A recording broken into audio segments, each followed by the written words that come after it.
Kate, thank you very much. Ben, okay. Good luck with everything next few weeks. Yeah, you're going to be busy. Thank you. On the BBC News channel, our colleagues are going to be keeping across the latest developments on those terror raids in Belgium. We're expecting an announcement on some arrests later. Here on Breakfast, to conclude a week of special reports in our ageing population, we're hosting a big discussion with some of the country's leading experts on what living longer means for our society. Louise can tell us a little more. Very good morning to you both. Lots of things to talk about here this morning. As you say, a panel of experts to answer some of your questions. We've got some inspirational older people. These gentlemen I'm particularly fond of. They cycle in the velodrome in their 80s. They didn't imagine doing that then when they were 40. I think that's brilliant.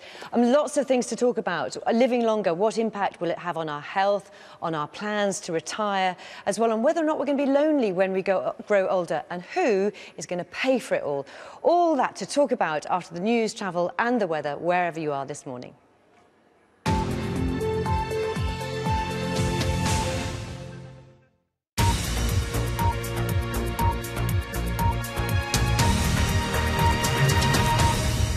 Hello, a very good morning to you. This is BBC News with Chris Eakin and Anita McVeigh. Well, let's get straight into a summary of the news now. Belgium is on high alert after a major terror plot has been foiled. Two men believed to be Islamist militants who recently returned from Syria have been shot dead when they opened fire on police during a raid. One man has been arrested. 10 people are arrested in Paris in anti-terrorism raids targeting people linked to a gunman who attacked a kosher supermarket and claimed ties to the Islamic State. Meanwhile, there are reports that a train station in the city has been evacuated after a bomb threat. The UK and the US say they will carry out war game cyber attacks on each other as part of a new joint defence against online criminals. The measures come in the wake of the recent hacking of Sony Pictures and the US military's Twitter account. A&E departments in England should have one nurse for every 4 patients, according to new guidance. NHS units are warned they need to prepare for unpredictable peaks in the numbers of patients. Living longer, around half of us think we will not have enough money to pay for residential care in later life, according to a new BBC survey.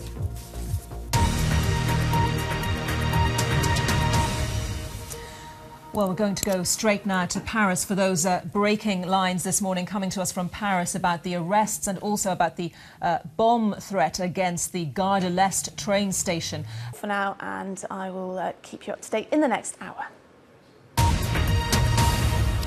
Let's go live to Paris because John Kerry's motorcade, US Secretary of State, of course, just arrived at the Charlie Hebdo offices in Paris. We saw him a moment ago at the supermarket, as well, of course, the Jewish supermarket or kosher supermarket, I beg your pardon. And there, in fact, we just see him to the left now for the first time by the Charlie Hebdo offices. He's due to lay a wreath here. His motorcade has just arrived. Of course, we'll be coming back to what's happening in Paris and indeed in Belgium throughout the morning. Right, well, in a moment we shall have the business news of Caroline, but let's have a quick look at the headlines first.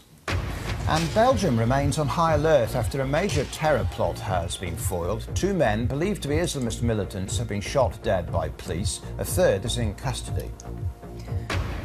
Plans to combat cyber attacks are to be announced by David Cameron and President Obama. War games will be staged on financial institutions and transport systems.